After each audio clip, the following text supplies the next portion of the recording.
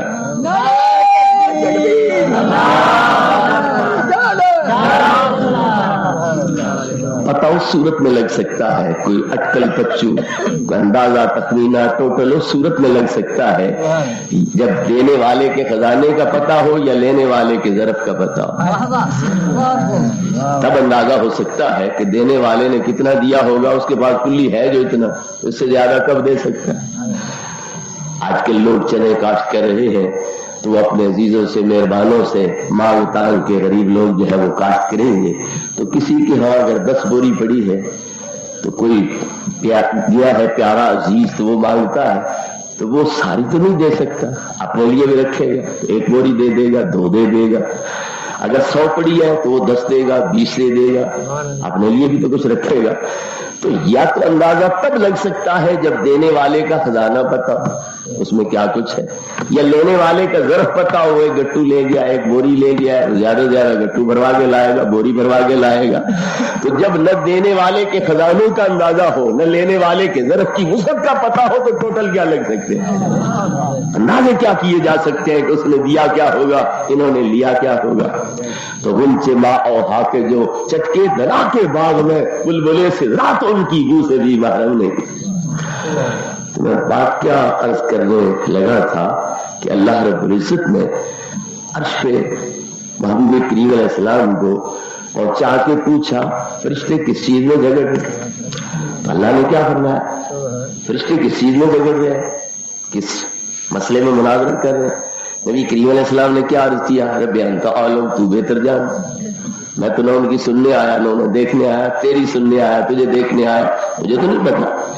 اللہ رب العزت نے اس پر خوشی نہیں منائی کہ چلو میرا محبوب بے علم ہے، بے خبر ہے، میری توحید بچ گئی، علمی امتیاز بچ گیا. بلکہ اللہ رب العزت نے اپنا دست کرم محبوب کریم علیہ السلام کے 2 کندھوں کے درمیان رکھ کے آپ کے سینے کو علموں کا سمندر بنا دیا. نبی کریم علیہ السلام فرماتے ہیں فوضع کفہ بین کفیہ فوجدت برد اناملہ بین صدیہ فعلمت ما فی السماوات وما فی الارض. اللہ نے اپنا دست کرم میرے 2 کندھوں کے درمیان رکھا، میرے سینے میں ٹھنڈ پڑ گئی، اور جو کچھ آسمانوں میں تھا میں نے وہ بھی جان لیا، اور جو کچھ زمینوں میں تھا میں نے وہ بھی جان لیا. اسی مضمون کی دوسری روایت ترمذی شریف میں ہے کہ فتجلی لی کل شین وعرفت، ہر چیز مجھ پہ روشن بھی ہو گئی اور میں نے ہر چیز کو پہچان بھی لیا. ہر چیز مجھ پہ روشن بھی ہو گئی اور میں نے ہر چیز کو پہچان بھی لیا. آپ حضرات مجھے نظر آ رہے ہو لیکن میں پہچان بھی رہا ہوں. کیا میں پہچان رہا؟ مجھ سے کوئی پوچھے بھی ان کا اسم شریف کیا ہے میں بتلا سکتا، ان کی ولدیت کیا ہے میں بتلا سکتا، سکونت کہاں ہے میں بتلا سکتا، پیشہ کیا ہے میں بتلا سکتا. پھر تعارف تو کوئی نہیں ہوگا نا. تم کسی آدمی کا پنجہ ہاتھ میں لے کر پوچھتے ہو جناب کی تعریف کیا ہے؟ پنجہ ہاتھ میں لیا ہوا ہے، آمنے سامنے کھڑے اور پوچھتے ہو جناب کی تعریف کیا ہے. پتا چلا نظر آنا اور بات ہے، پہچاننا اور بات ہے. اگر نبی کریم علیہ السلام نے ہر چیز کو پہلی مرتبہ دیکھا تھا تو پہچان کیسے ہو گئی؟ توجہ ہے کہ کوئی نہ؟ افسوس تو یہی ہے نا کہ ہماری قوم نے کبھی ذہن میں باتیں رکھی نہیں، نہ ذہن کو اتنی تکلیف دیتے ہیں کہ ذرا گہرائی میں جا کے سوچیں کچھ. تو اگر پہلی مرتبہ ہر چیز سامنے آ رہی تھی تو پہچان کیسے ہو گئی؟ پتا چلا پہلے کی ہر چیز دیکھی بالی ہے، کیونکہ پہلے سب سے اللہ نے آپ کا نور پیدا کیا. اس نور پاک کے سامنے ہر چیز پیدا کرتا رہا. عرش بھی، کرسی بھی، لوح بھی، قلم بھی، جنت بھی، دوزخ بھی، فرشتے بھی، جن بھی، انسان بھی، یہ ہر چیز اس نور پاک کے سامنے پیدا ہوتی رہی. تو چونکہ آج پھر اسی جگہ پہ پہنچے اور اللہ رب العزت نے نبی کریم علیہ السلام کی نگاہ نبوت کو وسیع کر دیا تو ہر چیز پہلے کی دیکھی بھالی تھی اب دوبارہ پھر نظروں کے سامنے آ گئی تو پکار اٹھے فتجلی لی کل شین وعرفت، ہر چیز مجھ پہ روشن بھی ہو گئی، میں نے ہر چیز کو پہچان بھی لیا. حضرات محترم، نبی کریم علیہ السلام نے اس مقام پر آیت کا حوالہ ساتھ دیا. حالانکہ آپ کا فرمان کافی تھا مگر آپ نے آیت ساتھ پڑھی، ثم اطلع وَكَذَلِكَ نُرِي إِبْرَاهِيمَ مَلَكُوتَ السَّمَاوَاتِ وَالْأَرْضِ وَلِيَكُونَ مِنَ الْمُوقِنِينَ کہ ہر چیز کا مجھے علم آ گیا، زمین کی چیزیں تھیں یا آسمان کی، ہر چیز مجھ پہ روشن ہوگی، میں نے ہر چیز کو جان لیا. دلیل کیا ہے؟ اس کا کوئی اور حوالہ، کوئی نظیر، کوئی مثال بھی ہے؟ ہاں، ابراہیم علیہ السلام ہے خلیل اللہ، میں ہوں حبیب اللہ. اگر خلیل اللہ کو ملک آسمان ملک زمین کا اللہ نے مشاہدہ کرایا تو پھر میں حبیب ہوں، میرا علم ان سے بھی بڑھایا. مجھے صرف ملک نہیں دکھلایا بلکہ زمین کے ملک کی بھی ہر چیز دکھلا دی ہے اور آسمان کے ملک کی بھی ہر چیز مجھے دکھلا دی. یہ آیت آپ نے پڑھی ساتھ، کیونکہ کچھ مولوی ہیں وہ کہتے ہیں حدیثیں ضعیف بھی ہوتی رہتی ہیں، موضوع بھی ہوتی رہتی ہے. یہ نہیں کہیں گے یہ ضعیف ہے، موضوع ہے، لیکن وسوسہ ڈالنے کے لیے جس طرح شیطان ناری وہ وسوسے ڈالتا ہے، کچھ انسان بھی وسوسے ڈالتے ہیں. یوسوس فی صدور الناس من الجنۃ والناس، تو دونوں طرح کے وسواس ہوتے ہیں انسانوں میں بھی شیطانوں میں بھی. تو اس وسوسے کو دور کرنے کے لیے نبی کریم علیہ الصلوۃ والتسلیم نے آیت کا حوالہ دے دیا کہ میرے غلاموں اگر ان حدیثوں کے اوپر کوئی بحث کرنے لگے، تنقید اور اعتراض کرنے لگے، ان میں کوئی کمزوری ثابت کرنے لگے تو تم ابراہیم خلیل علیہ السلام والی وہ آیت پڑھ دینا کہ وہ خلیل ہے، یہ حبیب ہے. اگر خلیل کے لیے اللہ نے آسمان زمین کی بادشاہی کا مشاہدہ وہ روا رکھا اور ان کو مشاہدہ کرا دیا تو پھر حبیب کا مقام علم میں اور اونچا ہونا چاہیے. تو پھر صرف ملک نہیں دکھلایا، اس ملک کی ہر چیز دکھلا دی. نعرہ تکبیر، نعرہ رسالت، نعرہ خلافت، سیدی مرشدی. سبحان اللہ. حضرات محترم، اللہ رب العزت نے عرش اعظم پہ کھڑا کر کے آپ کی نگاہوں کو وسیع کر کے پوری کائنات کو اپنی نگاہوں کے سامنے حاضر کر کے بتلا دیا، انا و انت وما سواک خلقت لاجلک، محبوب میرا مقصود تیری ذات ہے، جو تیرے قدموں کے نیچے ہے سب تیری خاطر پیدا کیا. یہی حوالہ نبی کریم علیہ السلام قیامت کے دن پیش کریں گے اللہ رب العزت کے سامنے. یہی حوالہ آپ قیامت کے دن پیش کریں گے. اللہ رب العزت نے ساری مخلوق کو زندہ کرنا ہے، ایک میدان میں جمع کرنا ہے. اس میں صرف انسان نہیں ہوں گے، انسان بھی، جن بھی، فرشتے بھی حاضر ہوں گے اور یہ گائے بھینسیں بھیڑیں بکریاں اور پرند چرند درند وغیرہ جتنی مخلوق ہے ساری کی ساری اس میدان میں جمع ہوگی. تو اللہ رب العزت اس دن کو لمبا فرما دے گا. 50,000 سال تک وہ دن لمبا ہوگا. کچھ کافروں کے لیے اتنا لمبا ہوگا, کچھ کافروں کے لیے 1000 سال کے برابر ہوگا. جب صحابہ نے یہ سنا نا کہ 1000 سال یا 50,000 سال کا دن ہوگا تو کانپ اٹھے, لرز گئے. یا رسول اللہ اتنا لمبا دن ہوگا؟ پھر سورج سوینے دیتے, اتنی تپش ہوگی, زمین تپ کے تانبے کی طرح, لوگ پسینے میں غرق, تو ہمارا کیا حال ہوگا؟ اتنا عرصہ ہمیں ٹھہرنا پڑا اتنی گرمی میں, ہمارا کیا حال ہوگا؟ تو فکر نہ کرو, تم پر 4 رکعت کی دیر میں گزر جائے گا. اتنا لمبا دن جو کئی کافروں کے لیے 50,000 سال کا, جو سخت کافر کٹے کافر ہوں گے اور جو نرم کافر ہوں گے تو ان کے لیے 1000 سال کے برابر. تو صحابہ نے جب پریشانی ظاہر کی تو نبی کریم علیہ السلام نے تسلی دی اور فرمایا گھبراؤ نہیں, تم پر 4 رکعت کی دیر میں گزر جائے گا. اس سے پتا چلا کہ زمانے کی لگامیں اللہ کے ہاتھ میں ہے, چاہے تو وسیع کر دے چاہے تو سکیڑ دے. کسی کے حق میں اتنا سکیڑے کہ وہ 4 رکعت کی دیر 5 منٹ میں گزر جائے, کسی کے لیے اتنا پھیلا دے کہ وہ 50,000 سال کا ہو جائے. یہ اللہ رب العزت کے اختیار میں ہے. اسے کیا کہتے ہیں؟ طی زمان اور بسط زمان, کہ کسی کے لیے سکیڑ دیا گیا, کسی کے لیے پھیلا دیا گیا.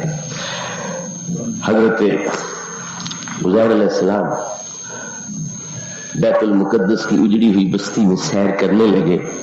کبھی اس کا وہ دور بھی دیکھا تھا جب آباد تھی, بنو اسرائیل وہاں رہتے تھے, کاروبار کرتے تھے, مسجدیں آباد تھی, بازار آباد تھے, گھر آباد تھے. وقت نصر نے حملہ کیا, تہس نہس کر دیا, مکان گر گئے سارے, وہ قتل ہو گئے یا قیدی بنا لیے گئے, ساتھ لے کے چلا گیا. کوئی بھاگ گئے دور دراز ملکوں میں جا کے پناہ لی. آپ پھر رہے ہیں اس بستی میں, وہ آباد زمانہ بھی یاد آیا. اب اس کی چھتیں نیچے, دیواریں اوپر گری ہوئی, یہ بربادی کا منظر بھی سامنے آیا. تو حسرت سے کہا اللہ یحیی ھذہ اللہ بعد موتھا, اس کی تباہی اور بربادی کے بعد اللہ کب اسے دوبارہ پھر آباد فرمائے گا اور میری قوم یہاں پر آئے گی. تو اب اللہ رب العزت کو یہ بھی منظور نہ ہوا کہ میرا پیغمبر یہ حسرت دل میں لیے دنیا سے کوچ کر جائے. اور ابھی بڑا عرصہ رہتا تھا, ان کی واپسی میں شہر کی آبادی میں 1 صدی پوری گزرنی تھی, تب جا کر اس شہر نصاب کا حالت کے مطابق آباد ہونا تھا, اس میں چہل پہل ہونی تھی. تو پھر یا اللہ ان کی عمر لمبی کرتا, تو عمر لمبی کرتا تو بھی 100 سال انتظار کرنا پڑتا. یہ بھی تو ان کے لیے بڑا پریشان کن مرحلہ تھا. اور پھر اللہ کا وعدہ یہ ہے کہ ایک لمحہ آگے پیچھے نہیں ہو سکتا, جو وقت موت کا مقرر ہے اسی میں موت آ جانی ہے. اس کی خلاف ورزی بھی لازم آتی تھی, تو لہذا کیا کیا, پیغمبر کو سلا دیا, لوگوں پہ 1 صدی گزار دی اور جگایا اس وقت جب شہر آباد ہو چکا تھا. پیغمبر کھا پی کے پھل وغیرہ جوس پی کے لیٹ گئے, کیلولا کر رہے ہیں, دوپہر کی نیند درخت کی چھاؤں کے نیچے کر رہے ہیں. جاگے تو اللہ نے پوچھا کب لبثتا, عزیر کتنا عرصہ ٹھہرے ہو؟ یومن عباد یوم, 1 دن, بلکہ اس کا بھی ایک حصہ, دن کا تھوڑا سا حصہ. کیوں لیٹا تھا تو دن یہاں تھا, اٹھا ہو تو یہاں ہے, تو دن پورا بھی نہیں گزرا, تھوڑا سا حصہ گزرا. اللہ نے فرمایا بل لبثت 100 عام, 100 سال گزر چکے, 100 سال گزر چکے. تو لوگ کہتے ہیں بور تو نہیں ہو رہا, لوگ کہتے ہیں دیکھو پیغمبر کو پتا کوئی نہیں چلا کتنا وقت گزر گیا, پیغمبر مرا ہوا تھا, مرنے کے بعد پیغمبر کو پتا کوئی نہیں چلا کتنا عرصہ گزرا, تو کسی ولی کو کیا پتا چل سکتا ہے؟ یہ جو پتھری لوگ ہیں, مواتی لوگ, وہ یہ دلیلیں پیش کرتے ہیں کہ دیکھو پیغمبر ہے, کوئی پتہ نہیں چل رہا کتنا عرصہ یہاں ٹھہرے ہیں, کیونکہ اللہ کہہ رہا ہے 100 سال, تو پھر پیغمبر کی بات غلط ہوگی. وہ ایک دن یا کچھ حصہ نہیں ٹھہرے تھے تو غلط فہمی ہوئی ان کو. تو جب پیغمبر کو مرنے کے بعد پتہ نہیں چل سکتا تو پھر امتیوں کو کیسے پتہ چل سکتا؟ لہذا کوئی ولی غوث کتب شہید صالح وغیرہ مرنے کے بعد نہیں جان سکتے، ان کو کوئی پتہ نہیں ہوتا، یہ وہ دلیل پکڑتے ہیں. مگر وہ کہتے ہیں اللہ نے تو ٹھیک فرمایا، پیغمبر نے غلط فرمایا. ہمارا عقیدہ ہے اللہ نے بھی ٹھیک فرمایا، پیغمبر نے بھی ٹھیک فرمایا. پیغمبر بھی سچا، اللہ بھی سچا. اللہ نے جو مخلوق پہ وقت گزارا تھا اللہ نے وہ بیان کیا، اور ادھر پیغمبر پہ جو گزرا تھا پیغمبر نے وہ بیان کیا. اس لیے اللہ بھی سچا ہے، پیغمبر بھی سچا ہے. پھر عزیر علیہ السلام کو مارا نہیں تھا بلکہ عزیر علیہ السلام کو سلایا تھا. وہ نیند کی حالت میں ہے، کیونکہ ایک بندہ مر جائے اور اسے پتہ ہی نہ چلے میں مرا ہوں یا نہیں مرا. میری روح تو وہاں چلی گئی تھی جنت کے اندر، یہاں کھائی میں کوئی نہ. تو وہ کہہ دیتے کہ